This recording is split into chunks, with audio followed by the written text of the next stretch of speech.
Good afternoon, good evening, depending on the hours you are watching us. My name is Mr. S-Noma, the presenter of the program Politics Today.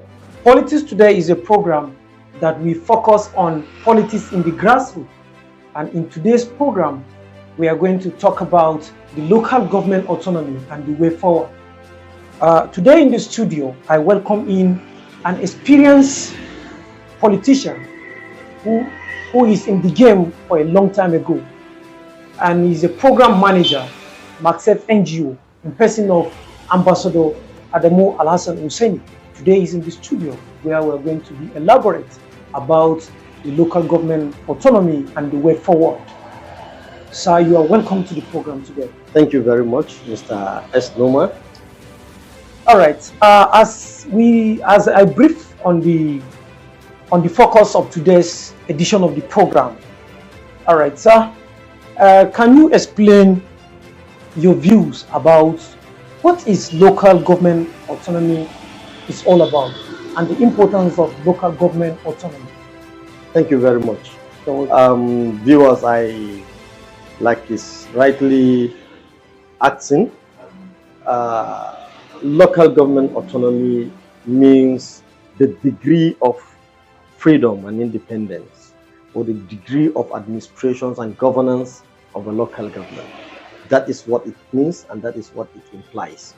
Now, constitutionally, what the local government autonomy is talking about is the local government should have an independence of operation, of administration, of a political participation, legislative decisions, and even the financial aspect of it. That is what local government autonomy is all about. Now, the importance of this local government autonomy for at the local government or to the community is very clear. Now, the autonomy politically means the people should be able to be independent of choosing or selecting their leaders.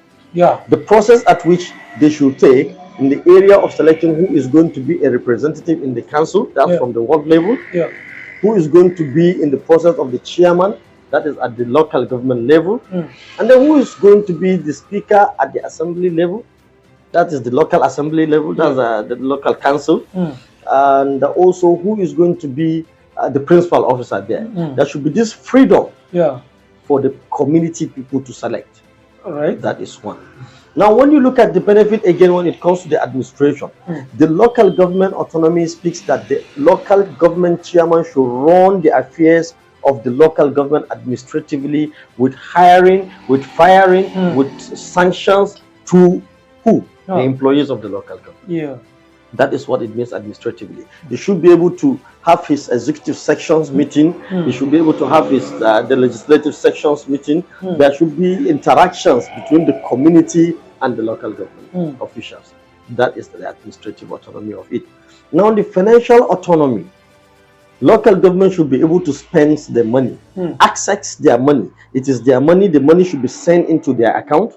They should be able to know what to do, plan a budget. This budget should have no interference of anybody. The local government department should be able to send their proposals of budget, and this budget should pass the true process of budget passing at the legislative council. So a budget should have a stipulated period at which they should send this budget to the councillors, the speaker, and this budget should be announced to the council, be presented at the council, the chairman presenting it, and then they call for public hearing or whatever it is at the departmental level, oversight functions over the budget to be able to operate independently. All right. And then they spend their money. So if it is done like that, what do you see? You will see community taking their cases to the local government. You will see prioritizations of issues. You will see local wards coming to put issues of what it is their need in their own community, not what it is brought to them. That is the financial autonomy of it. Then when you get down to the other autonomies that is attached to the local government autonomy is that those areas of interference should not be there. Of course, there might be conflict, and then the conflict resolution mechanism should be developed in a manner that it is solved locally. So the benefit of the local government autonomy is to engage the people of the community participating in their governance. All right. That is it. All right.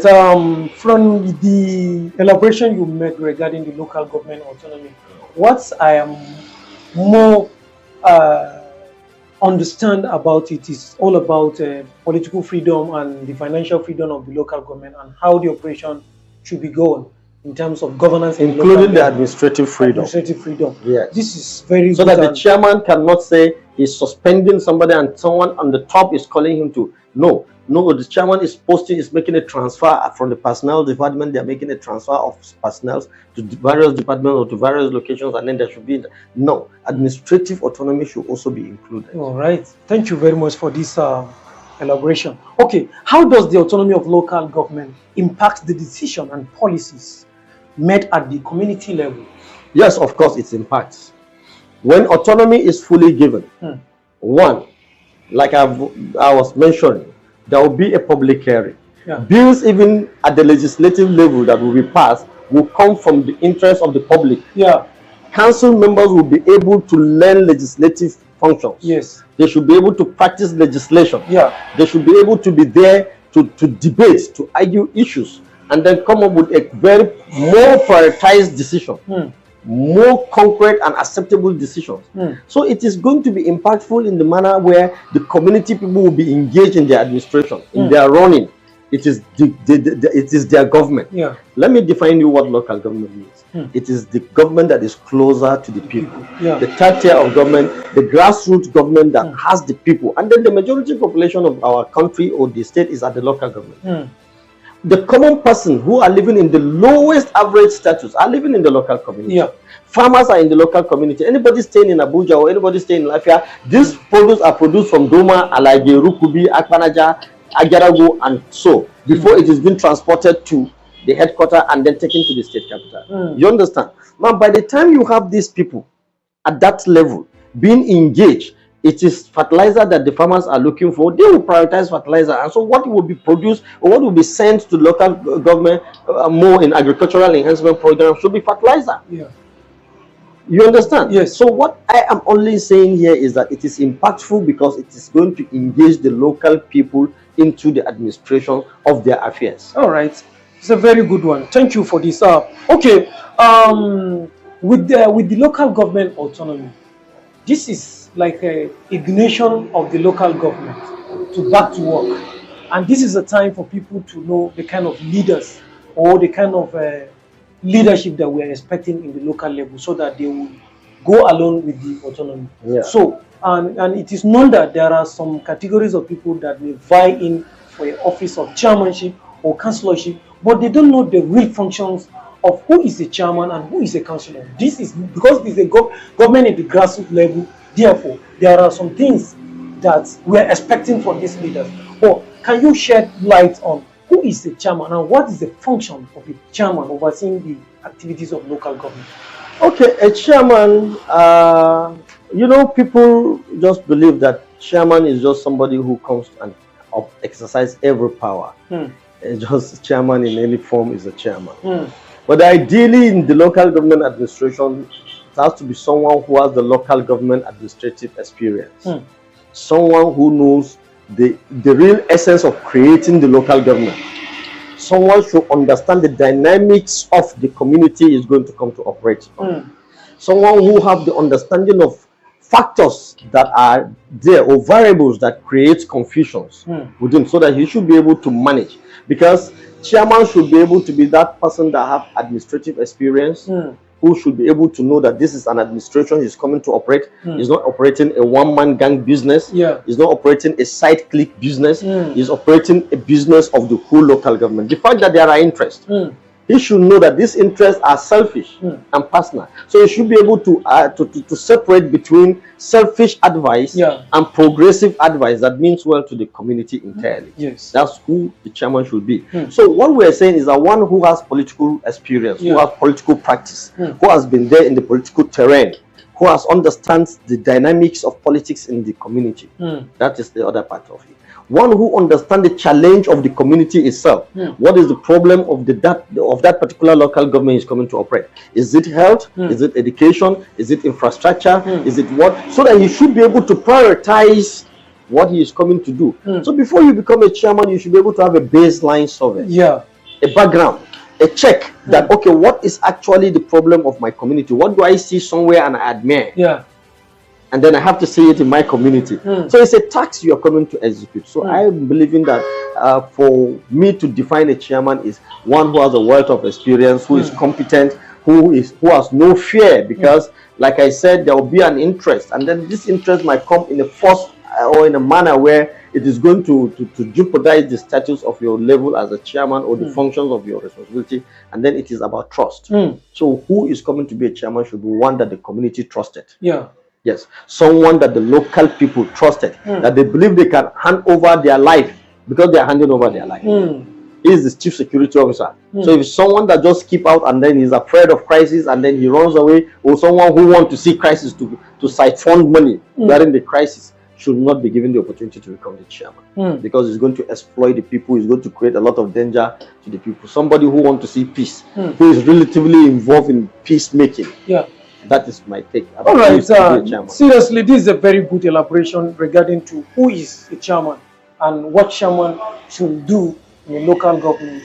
And this is one of the key problems that is affecting the local government itself. You see a leader who don't care about his people, and this, if you don't care about your people, there is no way that people should trust you.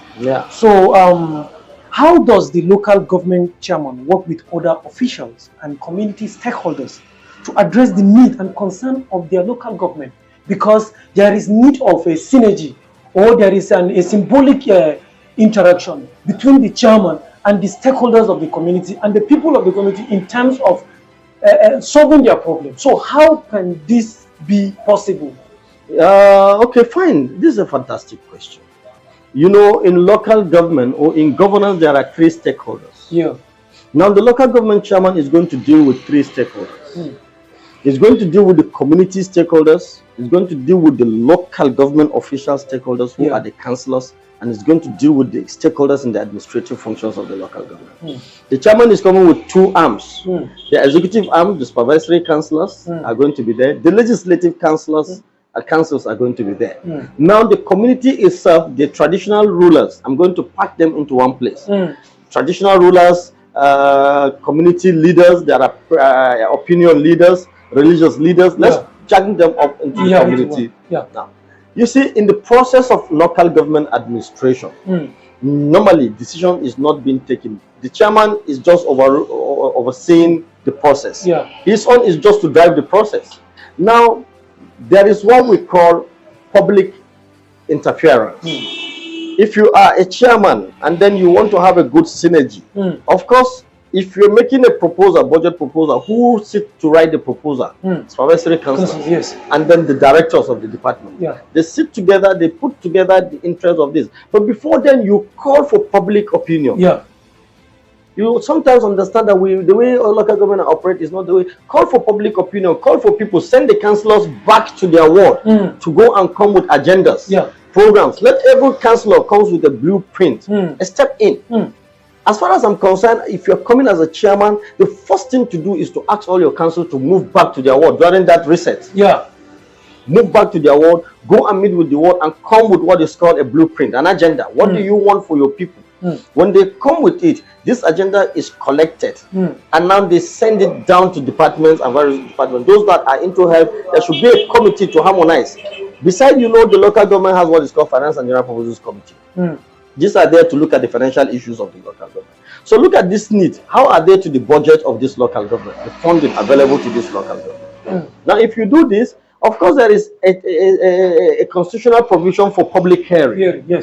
Call for public presentation. Let experts come. Let the stakeholders in the community come. Have a civic engagement. Civil society should come.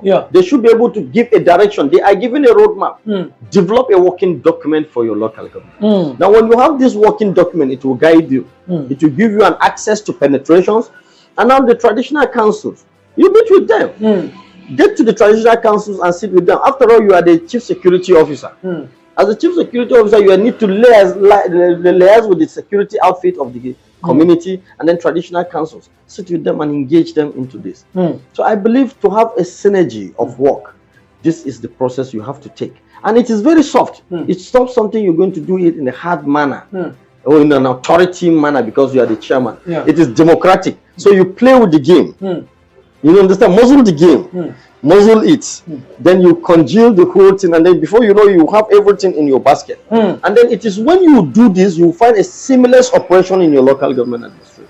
Very seamless. Yeah. Very similar. Local government administration is the best administration so far, that you'll be able to see people living with comfort and people are trusting the process you are taking. It is your power to overrule every decision. Yeah. So where you understand that the decision is selfish or the decision is going to undermine the integrity of the local government or is going to give a negative result, yes, it is your responsibility to also clear them. If you're taking a decision against their will, clear them. Let them understand the consequences of what they wanted to be done and then what also you want to be done. So you need to take your people to the globe. Okay. It is practically known in Nigeria. One of the key challenges that is affecting local government is lack of peace. And there are some, and most of the people in the local government are agrarians. And you find out there is a problem between the farmers and the herders. There is a clashes, incessant clashes affecting most especially the communities here in Nasarawa State because of the nature of the state. Then, and if you look at the problem of Nigeria itself, it is particularly peace. What do you think the next chairman coming in with this autonomy, how can they use the opportunity to bring a lasting solution to the problems of these farmers and others crisis in the community? Because peace is a solution to the humanity and is very paramount. Thank you. You see, I tend to see peace as an interest. If you want to have it, you have it. All right. If you don't want to have it, you're not going to have it.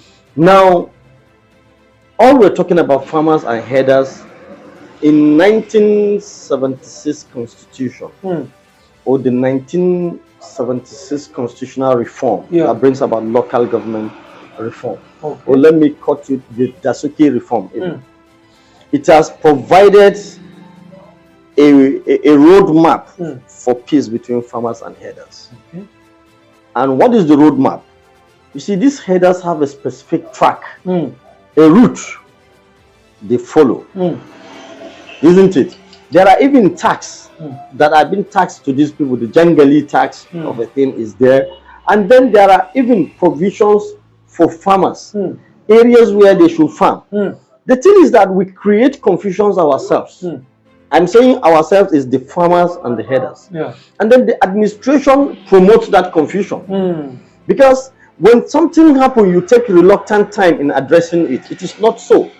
In security issue, you need to be proactive. First thing, organize a summit or a meeting with both stakeholders in this area. We are one.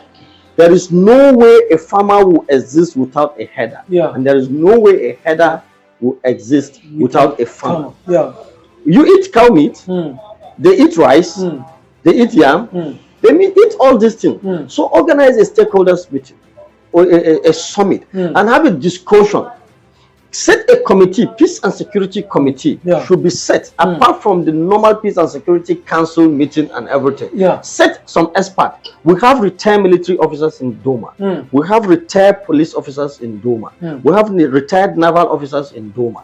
We have retired we have these people they call the vigilante and other people. We have experts in the traditional councils who are retired security officers.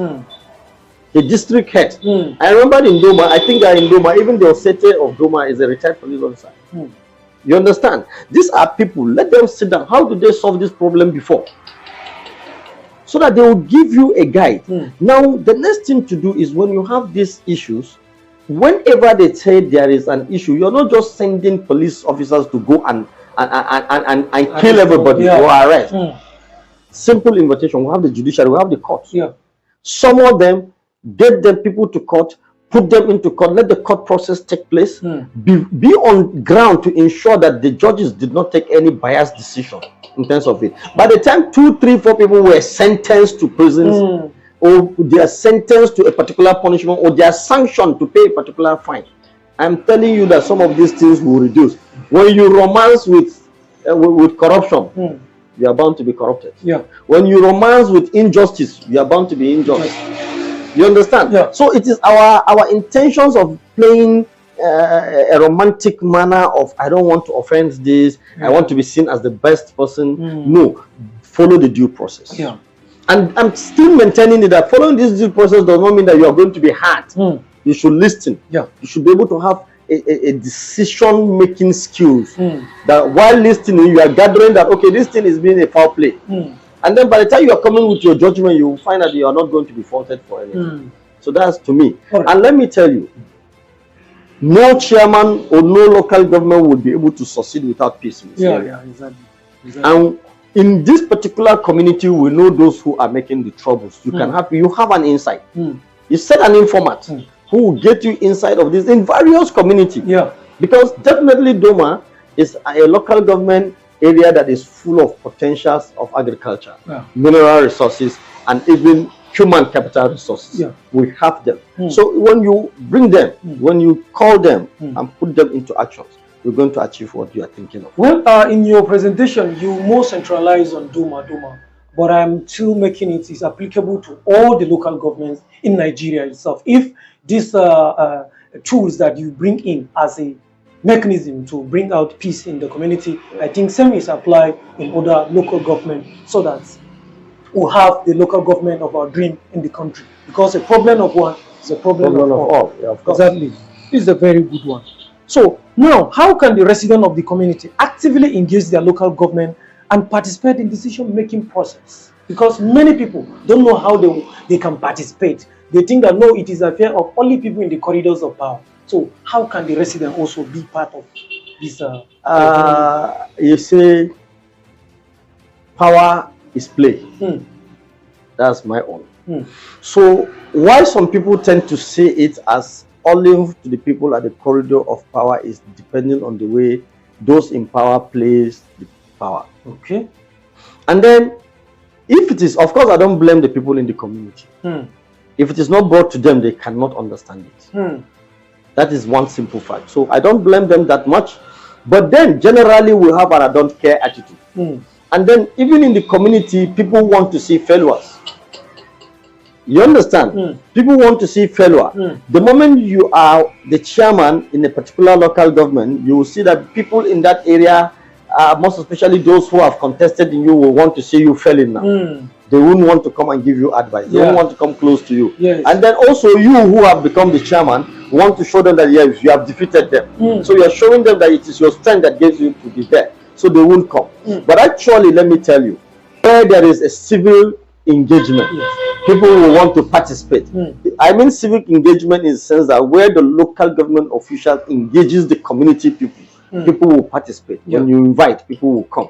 Those days, I remember when there are programs in the local government level, you will see national orientations coming to invite communities to come and give. There is agri show. People are invited to come and present their farm produce. You understand? There is a tech competition. People are invited to come and present craft. Isn't it? When you introduce this thing, it will work. It will work. Exactly. Where there is Children's Day, you call stakeholders of education to come and meet with them and tell them, okay, I want to celebrate Children's Day this year, and I want you to go and prepare all your school. I have a prize. Where there are sport competitions, you call people, okay, call the sports stakeholders to come in. I want to organize sport council, sport competition. People should come. Where you want to do a program in health, call the stakeholders in health. I want to do an outreach of health. I want to provide something for maternal and child. You will see people coming to participate into your program. So what I know is it depends on the operation. It depends on the play. The person with the power intends to do the play. If he plays the play very well, the power will go smoothly. All right.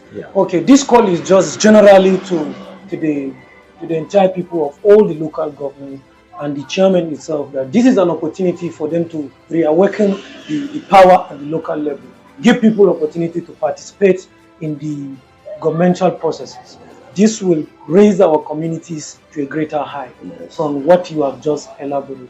All right, Nasarawa State, we are about for a local government election, and there are a lot of processes and stages of preparation have already in place by all the political parties. Now, what is your call for the people of what is your call for the general public regarding the local government election?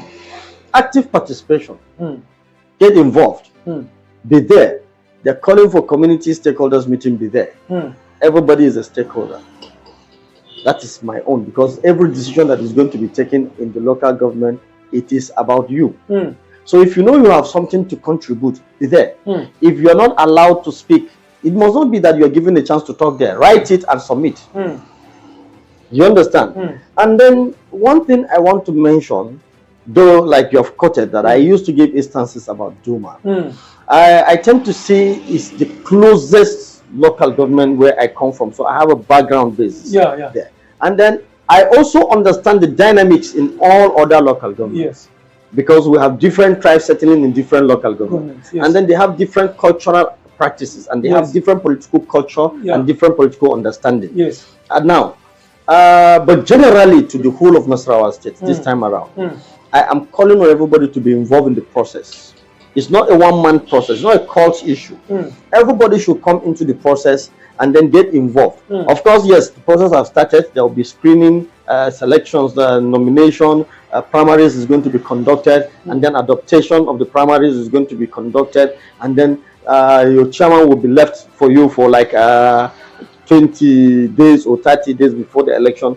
Get involved. The election is going to come, and NASEC is going to call for a distribution of INEC material. If you're a civil society organization, go and see. You have the right to go there and oversee the materials. How are they? Was there any foul play? Is there any short somewhere? Participate during the election. Yes, you as S-Noma TV can go around to document what is happening in the electoral process. You can help in terms of electoral education. What we are doing right here and what you are doing now is electoral education. That is the focus. That is electoral education for electorals to know. And then during the election, you should not say, okay, no, I was not involved in terms of the selection or the primaries when this person have emerged.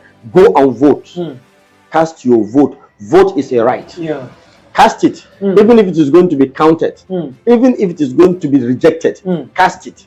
Do your own responsibility, and then leave the other responsibility to the other persons that are given the responsibility to either announce who is the winner, and then when the council chairman emerge, participate in the process. You have your councillor. If you have a decision, find your time and go to the councillor house and see him, submit your memo, submit your whatever you want. It's left for the councillor to take it forward. If you leave it there, it has fallen short of his responsibility as a councillor. That's my own. All right, thank you very much for coming to the studio today. And seriously, you have engaged in almost all of the questions, and definitely I know my viewers or our viewers are already been equipped with some new knowledge, because this is an opportunity for you to learn, unlearn and relearn. And I believe a lot of us have learned a lot and relearned a lot. So this is S-Noma TV for you. And the essence of this program is to educate us about politics in the grassroots. We need our community and we need progress in anywhere you find yourself. So do work for the good of yourself and your community at large. My name is S-Noma with my visitor Al-Hassan Adamu Husseini, Program Manager. Program Manager Maxwell. Thank you very much. Thank you. Thank you. You're welcome.